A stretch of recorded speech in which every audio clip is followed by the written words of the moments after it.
Welcome back to PPCM's Painful Truth. Today's guest, Jennifer Schappert. All right, we're in action. Thank you so much. I really appreciate your time today in educating me on your peripartum cardiomyopathy experience. Why don't you tell me where you are in the world and when were you first diagnosed, in what year, and you learned about peripartum cardiomyopathy, PPCM? Absolutely, yeah. I'm from Winnipeg, Manitoba, which is in Canada, basically right in the center of the country. And I have twins, and I was diagnosed shortly after my twins were born, which was in May of 2021. So just about 10 months ago. Oh, wonderful. Okay. Congratulations on your babies. Thanks. So 10 months ago, you had twins. At what point during your pregnancy did you just feel like, this is just not my body, I'm not feeling well? Yeah, I would say it was definitely my third trimester. For the most part, my doctor put me on a medical leave a little bit earlier for most of the third trimester, but not because anything was wrong or because I noticed anything unusual. It was more just the fact that I was having twins, and I'm very tiny. I'm 4 foot 10 inches tall. So I'm just this little teeny short frame. And my doctor was 5 feet. Nervous. Yeah, she's I would say 5 feet on my best day. So I get you. Yeah, exactly. Yeah. So I'm small, and the twin thing, it was just, I was getting big and it was harder to walk. I wasn't feeling anything really. Like, I wasn't feeling unwell. My pregnancy was really interesting. I had like almost no symptoms of any type, even like normal pregnancy symptoms. I was never sick. I never had any morning sickness or anything. I didn't like have any cravings for any types of food really ever. I had like a pretty normal appetite. Nothing turned me off. Nothing, like, I never craved anything. Everything was what I would say is like smooth sailing, extremely normal, very basic. Everything just kind of flowed. And it was more just the idea of how big I was going to get and my size, that she was like, oh, we can put you on a leave early, and maybe you can take time like off your feet and just like slow down a little bit, because I'm a school teacher, and with the pandemic happening, teaching was very different, and very, like, here in Canada where I am anyways, there were lots of different waves of COVID, and teachers, instead of having a classroom and teaching students like coming to you to be taught, teachers were mobile, and we had like a cart, and we were zipping from room to room to room to room teaching. The kids stayed in one place, and the teachers were zipping around the school. So it was a ton of extra sort of movement and planning, and just as the pregnancy extra on your heart and everything. Yeah. And I mean, there was my diagnosis came after the twins were born, so there was absolutely no thinking of my heart. Like, my heart wasn't, it was like the last thing I was worried about. I had no idea what peripartum. They didn't provide, that's the first, you're the first Canada that hasn't provided the SFLT1 with the PIGF. That's what we're trying to get in America. That's why women in that are having a baby usually get diagnosed during pregnancy, because you guys have that instrument and kit. Is that? Yeah, I don't know anything about that. I definitely had no idea that I had PPCM, or I didn't even know what it was. I didn't know that it existed. I took a whole bunch of like courses about labor and pregnancy and parenting. I, signed up for all sorts of things to like learn as much as I could. And in all of those educational research, did it have in very big letters, if you're pregnant, know your NT-proBNP test? Did it say anywhere about peripartum cardiomyopathy? No, I had never heard of it, nor did I find anything about it earlier. And how many research books did you go through? Did you go through the ACOG? No, like I really did just like Well, that's minimal, like American when I was pregnant, I did college. minimal courses. I sort of did them just over Zoom because we couldn't do in-person stuff because of the pandemic. So like What courses are what courses are them? I What just did something courses? called it was called the Nest Family Therapy program for people that were, you know, it was like labor training and that kind of thing. It was really basic, just things about labor and you know, giving birth, and that's all I did. Like I didn't I'm not a huge, you know, crazy research everything that could happen, just because there's so many things that could happen. And for everybody, I know that you could have the exact same experience as somebody else, or like the exact same symptoms, or and you know, whatever. It's just different for everybody. Yeah, I didn't want to like scare myself during the pregnancy, so I sure. actually didn't do like a ton of research. Okay. Yeah. Well, you also didn't know No, until yeah, I had after. no idea You didn't know something was what to gonna. research No, is the issue. That's kind of exactly. that's what's common all over the world with women is that they don't know to ask for the NT-proBNP test, and the Hmm. NT-proBNP test is not standard or mandatory. Um Hmm. I have noticed that, which is interesting, that more women are diagnosed during pregnancy in Canada, which is why I'm like, okay, well, I guess there's always that, there's those the rarity. Um, Hmm. well, we're rare of never being diagnosed until a life threat. That's what's so common about this, no matter where you are in the world. What did you go like how did you learn at this point, how far along after you gave birth, that you and like what was happening, because you said your pregnancy was fairly, you know Yeah, normal, and that when did it start kind of like where you're yeah. like, okay, this is no longer normal? So I guess toward the end of the pregnancy, really right toward the end, um, like within the third trimester, but you know, my twins were born a month early. They were due in June and I had them in May. And that was completely like to be expected. I was told like twin pregnancies often expect that like month mark where they're going to be premature. So nothing had surprised me with the timing of everything. I guess the few weeks before they were due, not in June, but I knew like early May was sort of when I was going to start really thinking about like that they might come anytime. So I guess a few weeks before that, I was still at home and still on like a bit of a rest where I was supposed to just take it easy. You know, like the swelling in my body was very, very intense. And the crazy thing is like, I felt like it wasn't normal, but then everyone was saying, swelling is so normal for pregnancies. And, you have twins and you're so little, like this is, don't worry, this is normal. But like at the very first time my feet were swelling, I felt like that was pretty normal. Oh, look, my feet are swollen. Uh-oh. And then the swelling sort of started climbing up my legs and it got more and more intense up my legs. And I thought, okay, like I'm so little, like this makes sense. I just need to sit down and keep my legs up. And then the swelling kind of went up into my hips. And actually, my right hip was like 4 times bigger than my other side. Like the hip itself just swelled out. And at one point, I was having a bath and I felt like a bubble in my back, like in my spine. And I was like, what is that super weird feeling? And it would come and go. So there was swelling that was kind of crawling up into my back. And then at one point, like even my lady parts, like my entire, It was puffy. it was puffy. It was super puffy. Like nothing was. Yeah, I'm glad Everything you was. brought that up. Mhm. That's where I was like, what is going on? Everything down there was swelling, Yeah, especially like that everything. area. And I And was it like, was why am I so very. puffy? Yeah, Yeah. it was crazy.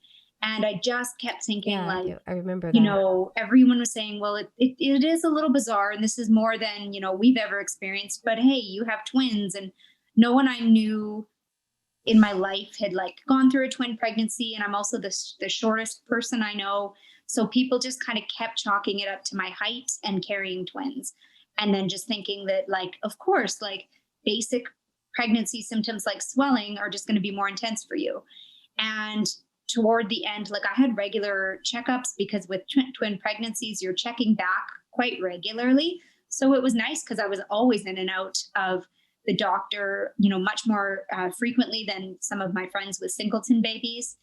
And, you know, they would see it and they would feel it, but it never went beyond that, like the exploration as to why the swelling was so intense. Yeah, they didn't practice, you know, medicine is practice, and they weren't applying the practice in medicine, as we say. Mm-hmm. So, you know, that was definitely within the last couple of weeks, a big concern. I got to the point where I really couldn't walk comfortably. I had like a friend lend me a wheelchair, and I thought, like, it's kind of crazy, but I guess like I'll wheelchair around for a while and I'm sure I'll just get through it. Everything else was normal. Like all of my levels, like my blood pressure and just everything was normal. And so that was one thing. And there was also a pretty intense pain that I tried to describe to people and figure out what it was. But there was a couple of other factors that sort of masked the pain I was experiencing. It was right in my sternum, like right in between, like right under where my rib cage would sort of meet in the middle. Right there was a really intense pain quite often. And it was probably for months. It was months before I gave birth that this pain would come and go. It was like, it sits like right here. Yes, that's exactly like right and right here. Yeah, I remember that. I definitely remember that. It was really hard. I thought that the baby was kicking your ribs or something. Yeah, I said, John, I was like, there's something right here that is literally keeping me from like I feel like I couldn't stretch back. I couldn't like breathe. I mean, it was bad. I remember that. And it was crippling. Like I got to the point where with that particular pain, I was rotating heat and ice and trying to breathe and heat and ice and people like massaging my body, like that kind of thing. Oh yeah. I had literally my entire freezer and I still have so many ice packs, but they're the heat and the cold ice packs. Because I had constantly was putting it on my chest. Me too. Below my back, I was having kidney failure before my heart failed. Okay. So that's what I was experienced too. That's interesting that you brought it. I totally even forgot about that symptom, which was, definitely excruciating. I remember that. And it's just, you always try to find a reason that, you know, it was complicated for me because I was born without an esophagus. So I have something called esophageal atresia. So I was born without an esophagus and I had one constructed for me when I was 2. And so there's this whole other kind of different breathing. There's a different anatomy for me basically. And I have a scar down the middle and scar tissue. So what they say is your body, your body is taking exits to properly function with what was taken away. So you have an extra challenge there. Because of the previous procedures in your throat. The pain was basically explained away by the fact that I have scar tissue there that was likely stretching or pulling. You know, it's 30-year-old scar tissue right down the middle. So, which really makes me really upset too when you say scar tissue. And everybody that ever says this, there is scar tissue prevention as well as PPCM prevention. Scar tissue prevention is applied in cosmetic surgery. They ask for cosmetic surgery. We're women that are not asking for cosmetic surgery. So just because a doctor, when I said to my doctor who implanted, you know, this awful deadly defibrillator, it's patch testing awareness, they gave me a scar tissue so bad. And it did, you know, I said, are you familiar with scar tissue prevention? Because once you get scar tissue, you can like die. It's another form of another suffering of like, you know, cause of death because it can cause all these other complications. There's a prevention. So if it's not applied, then it could be very dangerous. So I don't know why when I asked my heart doctor that saved me, because I was like, thank you, but hey, by the way, and he says, oh, we don't use scar tissue prevention because we're internal medicine, not cosmetic. And I'm like, how does that even make sense? Like, here you're trying to like save a life. Why would you and then internalize that wrapping a film before you insert that would not create that scar tissue for that patient should not be applied in internal medicine when you're going into their heart or they're going into their chest? I mean, that just makes absolutely no sense to me. I didn't, women that ask for cosmetic surgery or things like that, or if they need it, cosmetic surgery, I'm so glad that they have that applied, but it's not applied for women or even children for that matter now when there's a prevention. Like, why not apply it if there's a prevention of something that can actually prevent a woman or a child or a man or anybody from another catastrophe of suffering? And it's very painful. This blood clot has literally, like, I mean, the veins are from the defibrillator and stuff, and it's like this side is completely like fine. There's nothing there. You can see it, and that's from scar tissue damage. And there's a prevention. So when you mentioned that, sorry I had to cut you off. No, that's people okay. don't know that there is an actual film that you wrap, and before you insert into the body, it will prevent scar tissue damage. And what you're talking about, all these, you're going to go into this complication, it would have prevented it if your doctor actually used scar tissue prevention film. So sorry, as you were saying. No, that's okay. So where was I? Yeah, the pain, like back to that pain in the middle. I guess that was definitely like a symptom, or could have been a red flag, but there were just too many other things that explained it away. So it wasn't a flag. Like, no one looked into it any further. No one sort of decided to do any testing to see if it was something different, just because they thought it was clearly, potentially scar tissue from my previous surgeries, stretching. And then at one point someone said, well, gee, maybe it's just heartburn. And I really had no idea what heartburn could have felt like. Like, I didn't know.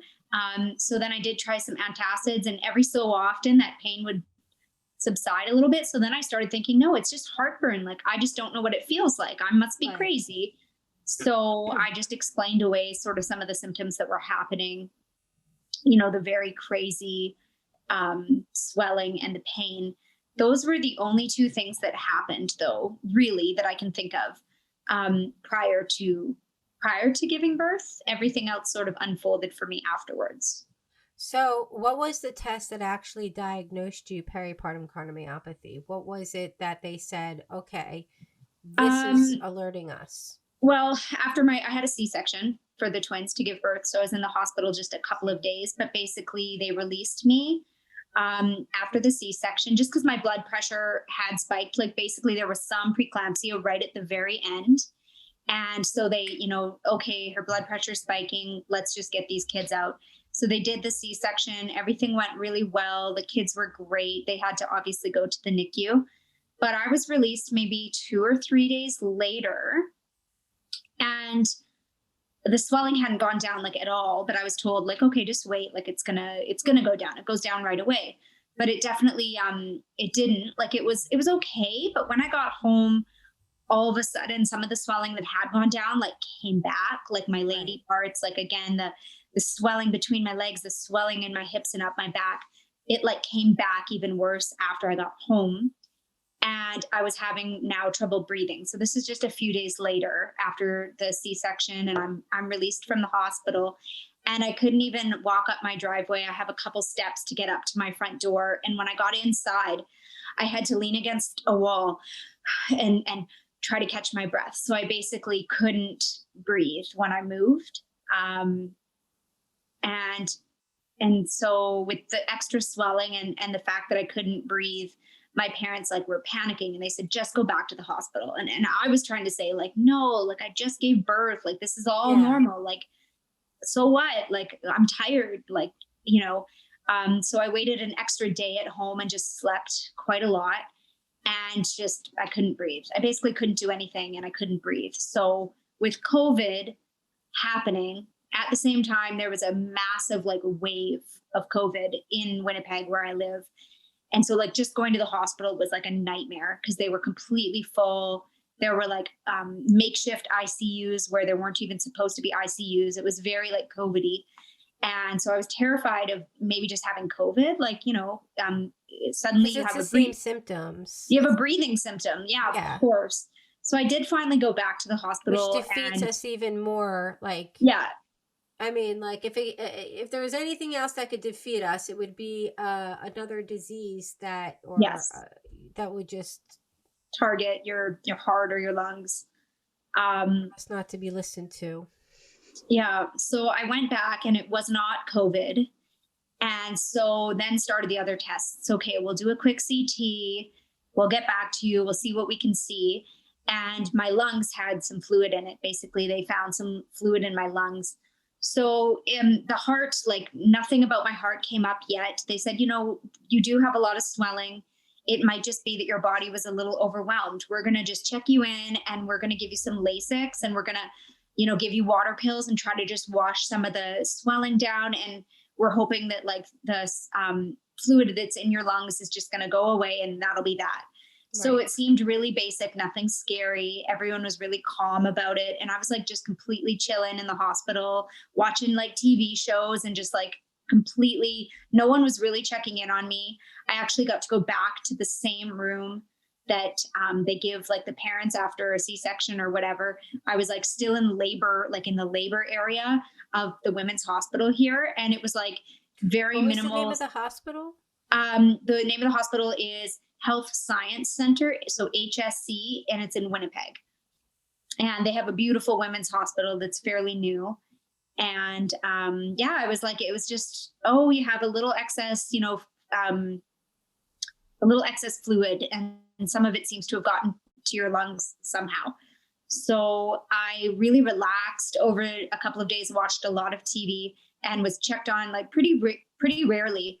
But at some point, it wasn't getting any better and I couldn't breathe and I was really struggling for breath and they had me on a bit of oxygen as well. And at some point, a random like cardiologist student or somebody came in and they had like a student with them and they were like, we're just going to do like a bedside echo and we're just going to, do some looking and look at your heart.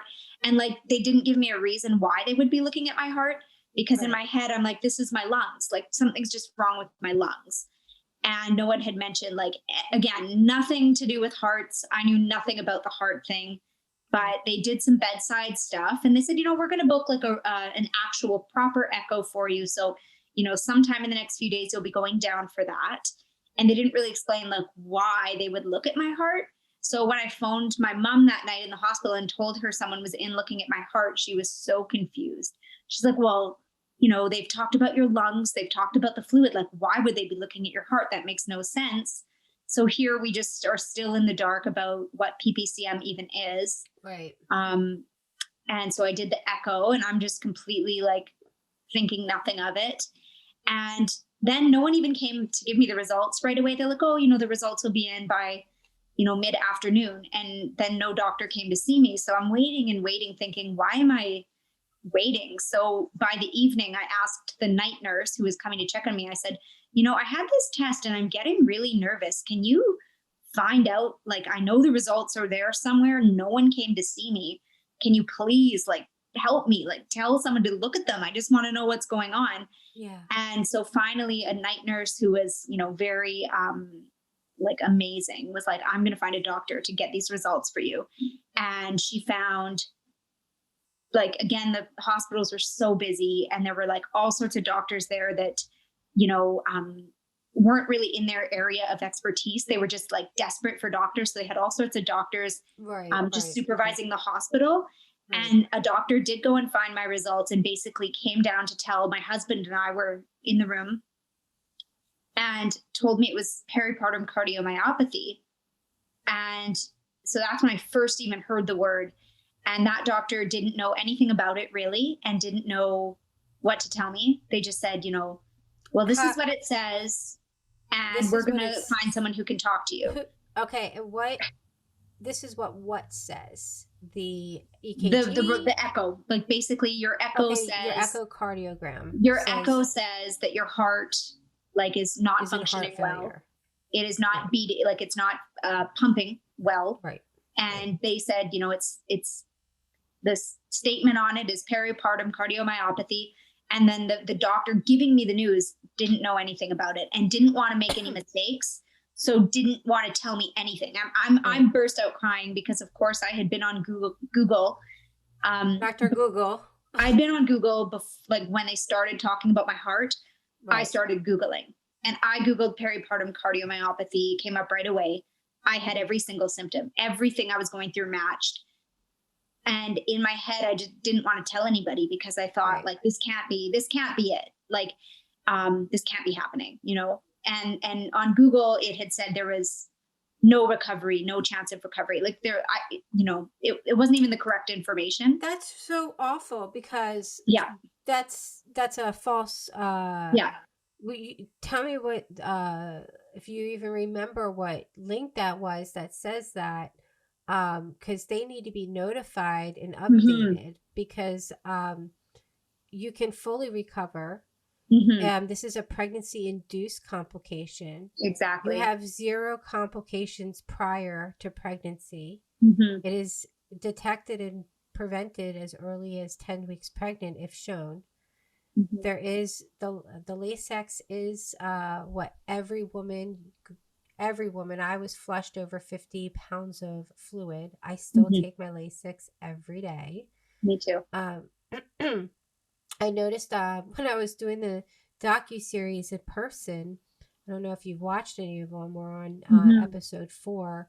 I noticed I was really, really swollen and I couldn't, but I work out and I've been a dancer and a yoga and a fitness literally my whole life. And I've always been 105 pounds at little under 5 feet too. So, 5 feet, I'm 5 foot on my best day. So, it was just awful that when I gave birth, I was almost 215 pounds the day that I had cardiac arrest, death. And I was just full of fluid. But once they gave me that Lasix and the magnesium drip, and I was frozen in that hyperthermia coma. They were able to, freeze the infection because a huge correlation between PPCM is C-sections. Yeah. And because with fluid comes infection. And if that infection with that fluid gets worse and not treated, it will crush and stop your heart, which is why the NT-proBNP test and as well as an echocardiogram and actually seeing the chest, in the chest x-ray, seeing the heart can determine that. So when they diagnosed you as, PPCM, and they gave you the Lasix and they treated you, what did your EF percent say when they had you leave the hospital? It was down to 23%. My ejection fraction was in the 20s. And what are you today? Yeah, it is 60 now. See, so you are considered fully recovered, and to keep that EF percent up, you just got to keep the heart pumping, keep the blood flowing. The doctors can't do that for us. We have to do that for ourselves and find a fitness routine, which is why I'm starting a fitness routine, because I have so many, I've been doing this so long that I do it every day. Why not share it with others? Since it helps so much. My EF percent is now 71. I don't want to go higher. I do not want to go higher, but I was at, my heart stopped. So I was I was pronounced dead over 30 minutes each cardiac death. So I had 0% EF. I went from a 0 waking up to a, around a 10%. And, just realizing that, and even recently I slip, I forget that I have it's like a dancer syndrome, I think. Like I have skinny in my head because I've never been overweight, that unless I see myself on camera, I really don't know when I'm swollen. And I have to be more on with our scale. So recently I've been doing these docuseries and you'll see me shrinking. And it's because I've been taking my Lasix. And, it's interesting because I was like, I don't want to really go there. Like I feel fine. And then I look at myself on camera and I'm like, I'm not like that, am I? And I'm like, no. So the other day I'm on now a week, I've taken my Lasix and I literally dropped almost 12 pounds in literally a week. Yeah, of just I've definitely been a little more swollen lately too. And it's just such a bizarre thing to. It is. And then we'll always have that. Well, it will always. Yeah. Well, unless we know when to take our Lasix, that's when I mean, and I don't know, you hear so many relapse, Yes. I've heard a lot of women relapse usually around the time that they've even given birth or around the time that they have heart failure. And so it's because muscle has memory and our heart is one big muscle. And so I feel like our bodies can produce fluid, obviously, maybe memory fluid. And so I feel like sometimes that happens to me, which I've noticed. And John's noticed as well, my husband. So I forgot. I've been going and going and going and going. I've been interviewing women and I haven't really been looking at my weight scale. And I think that's a huge part. If you see yourself that you notice you're swollen at all, you immediately take that Lasix. That's how I feel. I'm not a doctor, but I'm living proof that, we say belief survivors, I'm literally shrinking. So when you see episode 1 on the docuseries, and also we're getting really a lot better with the cameras and everything. We bought all the equipment and we're learning as we go. So the angles are going to get better and, as we grow, but, you'll see me shrink down and it shows that a healthy girl, a woman like me, who is still active, with everything, working out, nutrition. I watch what I eat. I don't have sugar. I very little, no bread. I mean, just a lot of, nutrition, vegetables, carrots, oranges, bananas, avocado, some chickens, some eggs, but mainly just getting all that nutrients that my body needs and still getting all of this fluid, even 5 years after this is, what I went through, knowing that my EF percent is 71. I'm a rock star, with my heart, but we were always healthy prior to pregnancy due to this fluid inflammation that just comes. So that will keep coming. So realizing that you just don't want the fluid to keep crushing the heart. You know what I'm saying? So we want to keep always, that's kind of our follow-up. And I think that we know as you say, we know our bodies best. So I wasn't listening to my body recently, to be honest with you. I because you're going to see me literally transform before your eyes. It's within a week, look at, it can happen fast. Yeah. Look at, I just, Koya, she's delightful. She brought her baby. And I just interviewed her last weekend. So we'll post it on Monday, but then you'll know that it's we can't forget, we have to take that moment as like, as moms, as new moms now, that, you know, that fluid can still come back. And just because our EF percent is still like, is still good, like 60s and rock star, you know, like athlete, we can still, that swelling is never going to go away. And the Lasix is something that we do have to rely on. And I'm living proof as of like literally saying this for the first time now. And it's taken me like a long time to actually, I think, realize this. Yeah. Like I didn't, until I actually saw it on camera, because I'm always the one taking pictures. I'm not usually in front of the camera until now. And then realizing this is the way to go. I can't, I know what I'm eating. I know when I'm working out, what the hell, you know, like what is going on. And it's all fluid. It's all water. There's a difference between water, fluid, swelling, gaining weight, and fat weight. There's a total difference. There's like, it's completely different.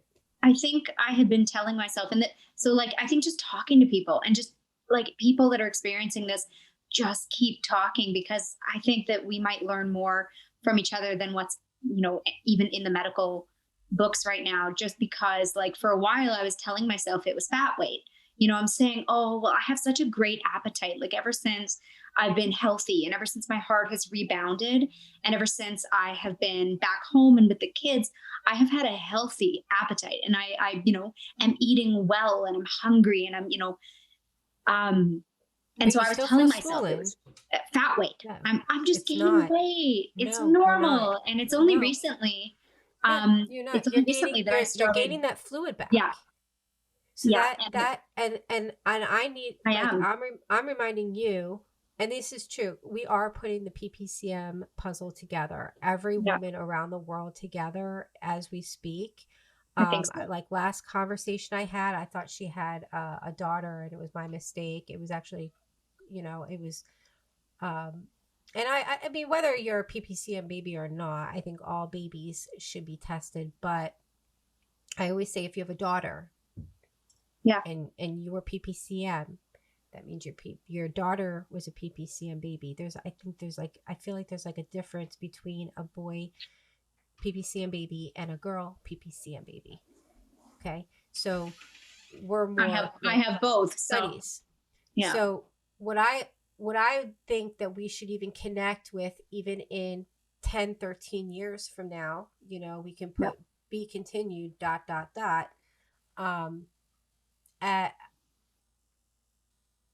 We have discovered what we know so far, that what we don't know can hurt us, and what we don't know, we really have no idea until we figure it out.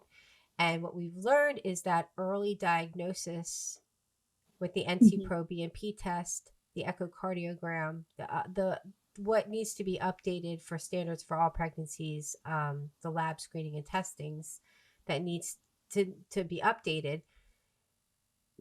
Maybe there's a test out there, and I don't even know if there's a study. I have no idea if maybe Dr. Fett, Dr. Dennis McNamara, like if they've if this is a study of theirs in their study of rebirth, but studying not just a mother, because this is growth from the placenta, which causes the PPCM. It's the growth of the placenta mixed with the cardio fluid that turns toxic. That's why every pregnancy is different. That if that PPCM baby girl can be diagnosed earlier than early diagnosis during pregnancy, if this is a pregnancy induced complication, we don't know if, like, maybe when your daughter, before she gets her period around, like, 10 years old, know her BNP. So when she gets her period around 13, 14, 15, if you do it every year, then she gets her period, do it again after, because now her hormones are changing. She has, she's going to be ready to, have a baby in a few years. If they say early diagnosis saves lives, how early can we go back? How early can we start? What if there's like something that we aren't aware of that might, say, okay, well, her period is like this, she does have extra swelling. What can we do even prior? Yeah. To make sure that there is no even a diagnosis, to like wipe it out altogether at a younger age. But we don't even know this yet because there's no studies and no girls have ever had the NT-proBNP test ever. And like, what about babies? Babies have heart failures, the pushing and everything. And, it's hard on a baby, as well. Why aren't they getting the same treatments that a mommy would before leaving the hospital and a follow-up? Because everything peaks after delivery, and same with a baby. So it's like, this is our self-advocacy that we need to apply as women to make sure that we are literally making sure that our lives are going to have a very, very long longevity of just experiencing our children grow and hopefully our grandchildren. And so with, I rather have the knowledge and the prevention and the awareness and just get the simple blood test as opposed to getting the disease and possibly dying, or my children suffering, or my grandchildren, So everything that you experienced is so common, and I experienced all of it as well. Which is not common is for anyone to have awareness. And when we do, that was the biggest piece. It is simple, plain and simple. Piece. Right. I knew nothing about it. No one I even knew anything about it. Sure. And you're an alien from Mars. I always say you're an alien from Mars. You're talking, they're looking at you like you're crazy, and you're looking at them like, how do you not know this?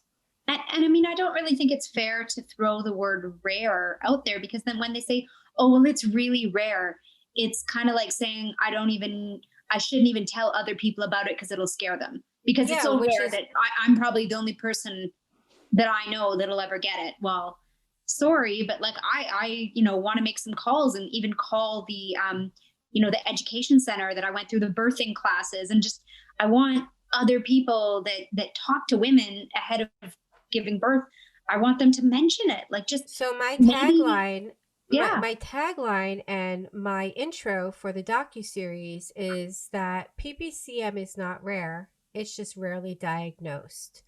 And so that's, in a nutshell, that just because they're not aware of it, that doesn't mean that it's not common.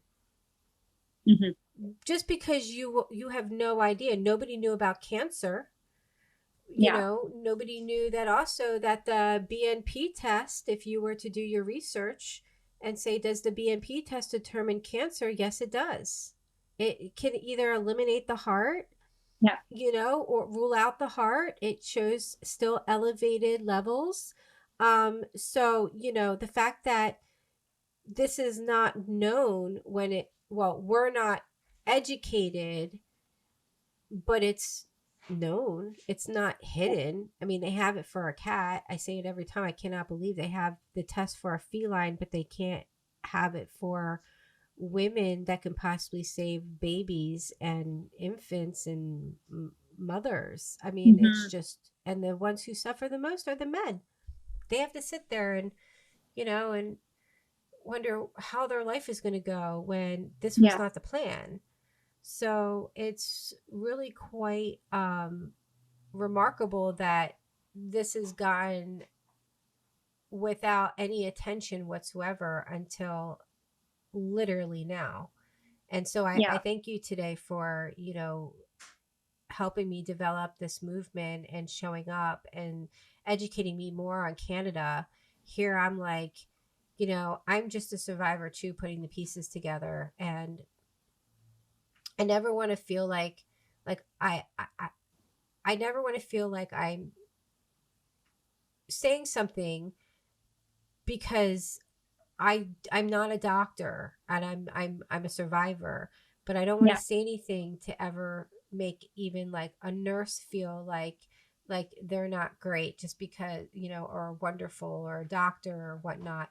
But I do have to stay true to women with this disease, and it's not going to sit well when I speak about on behalf of all women that no longer have a voice, the women that suffered like you and I, you know, our fears behind this. I can't worry about not offending other people or big associations that have not exposed or educated or trained, like the Cancer Heart Association and other associations, like the ACOG and gynecology and colleges and things of such that give pamphlets, you know, to women that are trying to have a healthy wellness, not just pregnancy, but, you know, following after childbirth.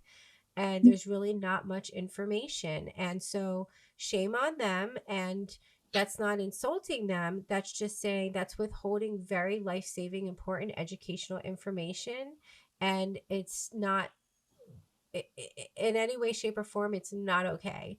Especially, you know, that women have been suffering for over 30 years coming through and saying this, and the same women of our, you know, same, you know, gender women are saying that are 18, 23, 30, 40, the same of years of age, saying the same thing today in 2022, what women have been experiencing over 30 years ago. And then the associations say, oh, we've been aware of this.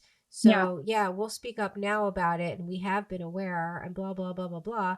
But it's like, why has there been zero advocacy, zero diagnosis until a life threat, zero updates on pregnancy education, curriculum, pamphlets, books, whatever it is, guides that are being provided to, you know, birthing specialists?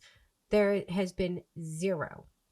And that's within 30 years, where they're saying they've been aware. So if they've been aware, how come there's been zero success?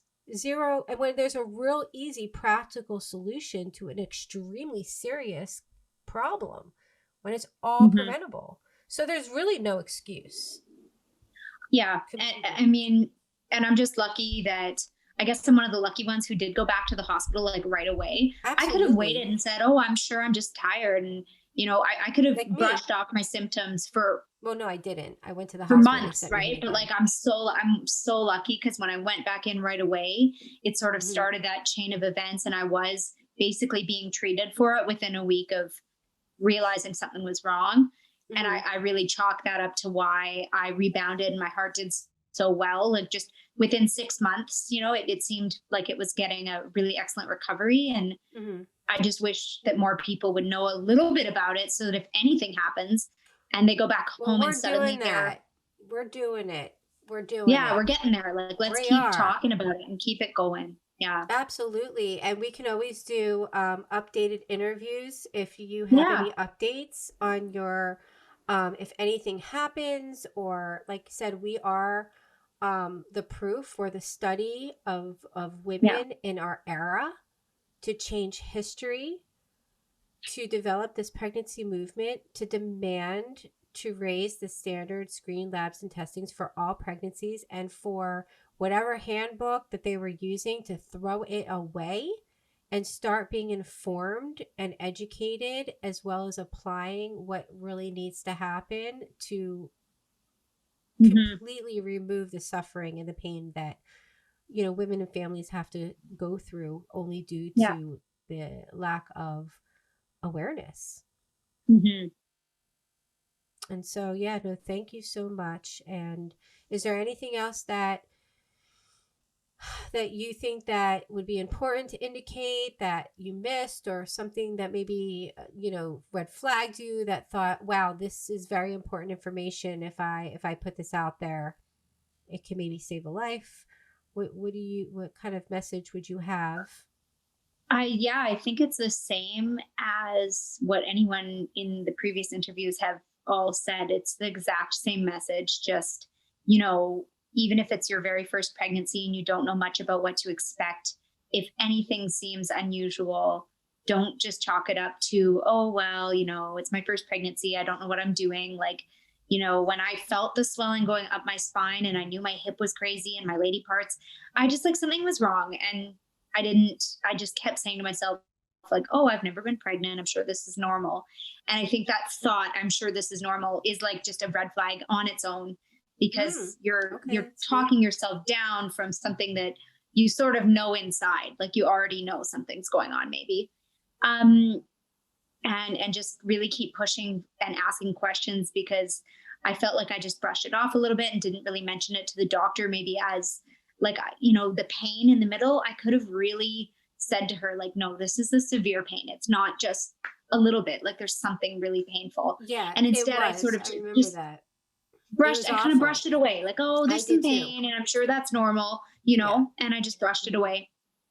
And, it was my very first pregnancy. Also our pain threshold at this point, we're like, okay, we're about to give birth, it could be his heel. I thought my baby was breached, so I thought his foot was going up me, and I kept saying to the doctor, I can't breathe, like I hurt right here, like right under my breastbone. It feels like it just felt like that, almost as if like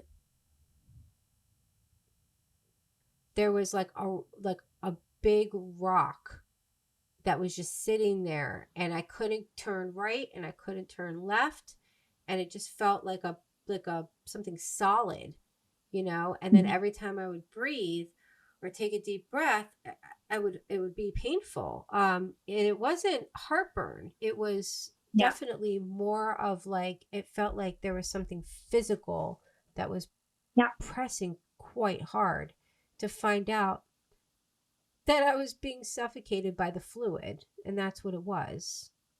Mm-hmm.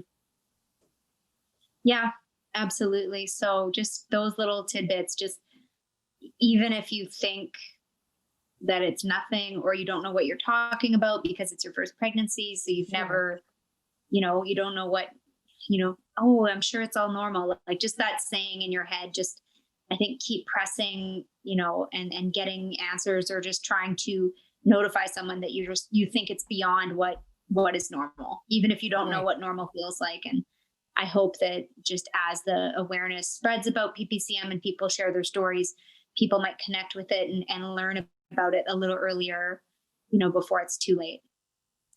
Yep. That's exactly what our goal is to self-advocate until things are made mandatory for us, keeping us healthy. Our women, our young women, currently that are, just about to take that next step, in life. And, I try talking to a lot of colleges, like students, because, their next step is to find love and to make baby. And so, educating them is actually a lot easier than educating once a woman is pregnant. Because once a woman's pregnant, you can't talk to them. And it's really difficult. It's a real shame. And the wheelhouse, is not very helpful. Women are not responding to this like the way it should, because it's not joyful. But it can happen to any healthy young girl. This disease has nothing to do with health. It has to do with, it doesn't discriminate any girl, this disease, really. What it is it's an induced complication, and it's no girl's fault, whether you're healthy or not. I mean, even the ones who are not healthy might have a very healthy pregnancy, Yeah. and be totally fine and not be PPCM. Yeah. And the healthy ones get PPCM. Like I remember I was surrounded by, these pregnant women, and, I've been such a health nut my whole life. And I look at some of the women that I was surrounded by, and they were not, healthy. You could just tell, the way, they just weren't healthy. And here they're like popping out like 3, 4, 5 kids or whatnot. And I'm like, I couldn't even do it once. So I realized that this disease has nothing to do with whether or not you are a nutritionist health nut and extremely healthy your whole life. That it's just the, the way the placenta grows. And if we can catch that, even earlier before pregnancy, like we talked about earlier, then this is definitely something I don't even know is possible, but it's definitely something that shouldn't be brushed under the rug of a thought that could be a possibility. Yeah. So, well, I learned from you today, and thank you so much. You put another little piece of the PPCM puzzle together, and, keep me informed. I'm always around and available. If you have any questions or if something comes up, just feel free to contact the nonprofit. And thank you. Thank you so much for inviting everyone to share their story. I think it's so important. So from the bottom of my heart, that is beating well now. Thank you so much. Oh, you're so welcome. And I will keep doing podcast and continuing with the docuseries in person as long as women show up. So, amazing. I will do it until there's change. There's real change. So thank you so for much. showing up. Thank you. Have a wonderful, wonderful day. And I will talk to you soon. Thank you. Bye. Thank you. Bye-bye. Thank you for joining us and listening to the PPCM Fund podcast. If you haven't already, please like and subscribe. PPCM's Painful Truth is made possible through the generous support of donors like you. Help us spread the awareness by donating at ppcmfund.com or click the link below to become a member through Ko-fi. Have a great day.